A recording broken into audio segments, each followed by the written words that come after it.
Javier. Javier. Sí. Escucha. Sí. 2007. Andorra. Alto Aragón en lo alto.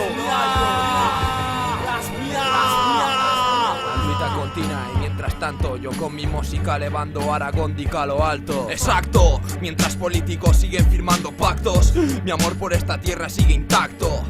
Luchemos por lo nuestro ya que nadie lo va a hacer. Aragón no rebla, no nos podréis joder. En esta tierra nuestra hemos fabla propia y no podemos aprender. Políticos de mierda, os va a tocar comer.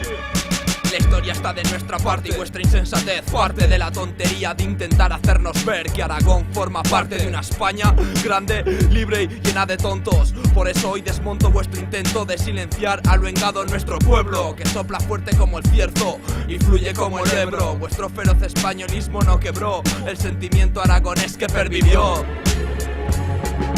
que supo renacer de las cenizas y hoy hace trizas las tripas de tanto facha que ve como el tiempo deja cada cosa en su lugar, ¿sabes? Aragón també se parla el català, por això aquí somos fendo camín ta irenta de van y luitando, enristindo con rasmia, contundencia hasta lo micro siempre, ya sigan aragonés su castellán, bombas hasta un micro petan.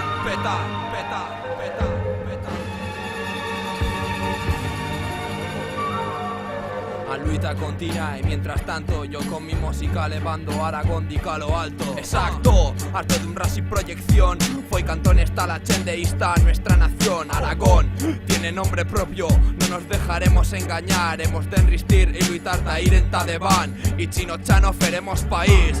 Un país trilingüe, libre y solidario, que luche a diario por la pervivencia.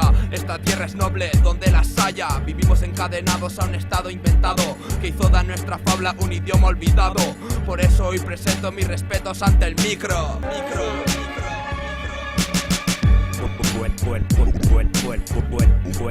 Buen enemigos la Expo.